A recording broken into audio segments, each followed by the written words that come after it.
starting with the first off the ball segment where we had a flurry of coaching news and GM news yesterday. We'll start with Aaron Glenn, though. The DC for the Detroit Lions, now hired as the head coach of the New York Jets. This one, like, the tea leaves on this one were about as strong as Mike Vrabel to the Pats, right? The connections here. Leger was calling for it months ago. Oh, he's a happy man.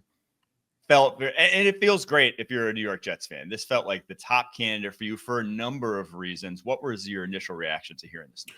Well, first and foremost, it's good for all players that want to become coaches, because what we're starting to see is that shift. And I don't know, and it's been around forever, players being coaches. I mean, George Halas was the owner, player, and head coach. But to get a guy like Aaron Glenn back in the building in New York is great. When you're trying to reset the culture, when you're trying to right the ship, after Robert Saleh was fired and things fell apart this year, you want somebody that's been there and done it at the highest level. It bodes well for all players that want to be coaches, though. It's an exciting time for New York Jets fans. I know Leger Douzable is really excited about it, as you alluded to it. Yeah, Aaron Glenn was a 12th overall pick in the New York Jets back in 1994 before he became the 3rd overall pick in the expansion draft of the Houston Texans. That's actually how he left the New York Jets in the first place. So reunited now. And I think, I mean, you just look at how the Lions defense played down the stretch when they had, nobody. They had, all their stars were out. You look at how those backups played in that Week 18 game against Minnesota Vikings. And I mean, even against the Commanders, like, they were still playing hard. Like, you had a team that was playing together and hard. They just were obviously well outmatched from a talent perspective. You can't say that about what the Jets did down the stretch. Now, obviously, a lot easier to play hard when you have the number 1 seed on the line versus nothing on the line, the way the New York Jets did. But even in years prior when nothing was on the line, I think Aaron Glenn has gotten the most out of his team. And this Jets roster is a little different animal than the Lions roster was. And now they have some guys hitting free agency, some key pieces, whether it's DJ Reed, which I think is the biggest one, the cornerback that I think they have to resign, and I'm guessing they will. I'm guessing Aaron Glenn's going to watch the tape and be like, this is the first guy we're resigning here. Because he was every bit as good, if not better, than Sauce Gardner was this past season. The guy was fantastic in man coverage on the outside. Some lesser pieces, Hassan Reddick, Javon Kinlaw, Solomon Thomas, not necessarily nearly as impactful. So this is going to be a defense that's loaded for him. It's more just now, what do they do on the offensive side of the ball? Because that's the biggest actual questions heading into this offseason. It's Aaron Rodgers, it's Devontae Adams, and it's the OC, because they need to hit that one out the ballpark. And honestly, their best bet at this point, if they really want to contend next year, is get an OC that pairs well with Aaron Rodgers and just running it back on that side of football, in my opinion. Yeah, and I mean, as this season has gone on, there were doubts early on about Aaron Rodgers' return from injury. Were we ever going to see the same guy? And, as the season went on, you, me, Matt Ryan, we talked about the fact that some of these guys take a while to come back, sometimes over a calendar year, to be able to return from a serious injury. Now you add into the equation that Aaron Rodgers is so old.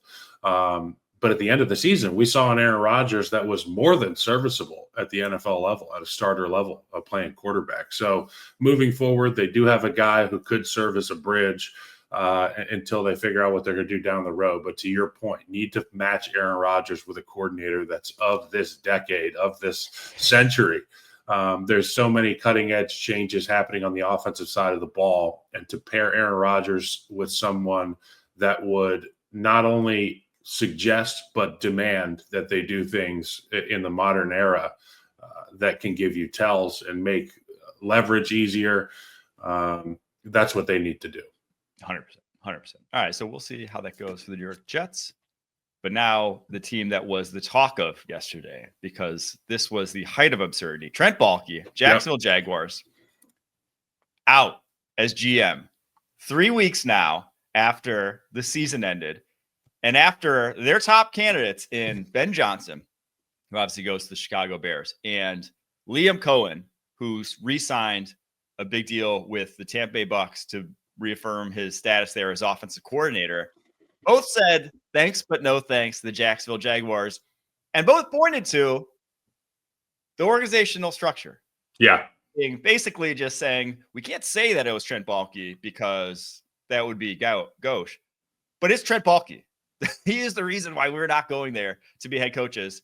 And so obviously this is the correct move. I've lamented Trent Baalke on, gosh, I mean, ever since the offseason when I put him as the worst offseason of any team in the NFL last year. I've lamented it. And there was it just was absolutely organizational malpractice to let the last 2 weeks of what happened to this team happen. They missed the boat, man. And I've been part of some teams that have missed the boat on some great things before. And I think about missing the boat on Patrick Mahomes in Chicago, and the trickle down that has had. The universe has changed as a result of him getting paired with Andy Reid. Well, you get an opportunity to pair your football team, your quarterback Trevor Lawrence, with a guy like Ben Johnson.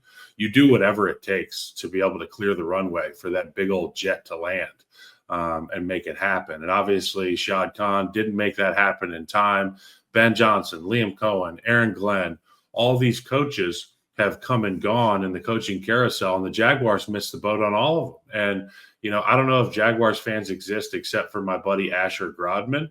But Asher is just 3 weeks ago, I had him do a pitch on Tops for Ben Johnson to get the job in Jacksonville. And essentially he was like, unfortunately, we got to make a move on Trent Baalke because that's the only way that we can have the runway. Shad Khan didn't do it in time. So, yeah, you said we're in the right place now with Trent Baalke out, but it's the wrong time. The timing was atrocious. You missed the boat on some potential great head coaches as a result of that organizational structure.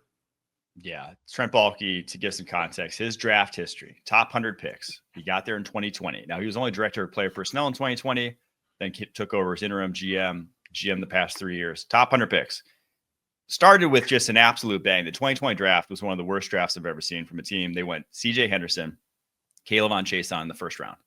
Two of the hardest busts of that entire draft. Laviska Shenault, round 2. Devon Hamilton, round 3. Next year, Trevor Lawrence, Travis Etienne, Tyson Campbell, Walker Little, Andre Cisco. Probably, not even probably, that's far and away their best draft. But even still, you spent a first-round pick on a running back who's not your backup. 2022, Trayvon Walker, obviously drafted him over Aiden Hutchinson, one of just malpractice at the top of the draft, in my opinion. And you're seeing it play out over the last 3 years, how good Aiden's been, how bad Trayvon Walker, not bad, but just how average Trayvon Walker's been for number one overall pick. Well, relative to Aiden, it's even more extreme. Devin Lloyd, Luke Fortner, Chad Muma. Devin Lloyd, the only one starting on that roster currently. 2023, Anton Harrison, your first-round offensive lineman. Brenton Strange, backup tight end in the second round. Tank Bigsby in the third round. Bigsby, a solid pick. But again, you drafted backup running backs and tight ends in rounds 2 and 3 when you have not a good roster. This year, Brian Thomas, obviously the biggest hit there. Mason Smith, Jarian Jones. It wasn't good. It just objectively, for where they were drafting consistently, to whiff on top picks the way they did and to whiff on free agents the way they did, whether it was Gabe Davis, whether it was Eric Armstead this past year, whether it was Darnell Savage, those guys did nothing for your roster, unfortunately. It was just long overdue. It was long overdue. So we'll see. I still think the Jags is a good job now in terms of head coach, Matt Nagy. But we'll see if anyone wants to go to an organization that's that out of touch, unfortunately. And it kills me because the Cons, Tony went to my high school. I know Tony really well. He's a good dude. He wants the Jags to succeed. They want to put money into this team. It's not like a cheap owner. It's not like one of those where they're penny pinching. They want to. They've just, Tony's got other stuff going on, man. He's got what's the wrestling soccer network? team? Does he have a soccer team? Soccer team. Yeah, he's got a full wrestling network that he's in charge of. Not a big wrestling guy, so there's a lot going on there. Forgive me, but I was thinking about this last night. What was I saying? What has cost? I was watching something. Oh, I was playing this game called Marvel Rivals, and it's a video game. And I know you're an OG video gamer, but you had to stop because you loved it too much. I did. But there's a new game called Marvel Rivals, and you can pick from the Hulk, Wolverine, Iron Man, all these different characters. You play against one another. And I was thinking about the costumes, and this is a complete, out of left field conversation here, but people that watch wrestling, I think there's a Venn diagram with people that enjoy Marvel movies. something about grown-ups in costumes. I don't know. Well, I was 'cause just like, it's I was I mean, laying in bed last night, like doing the Venn diagram of people that watch wrestling and people that enjoy Marvel movies. it's adult hero narratives. I mean, it's adults rom-coms, right? Or And then like it's like the they're NFL a little bit too, right? I mean, yes, there is a lot of crossover, and I think it's because of that. It's like people want and then Disney the adults. Yeah, yes, to quote you root Seinfeld, for you're the rooting clothes. for the clothes. That's actually good. That's good.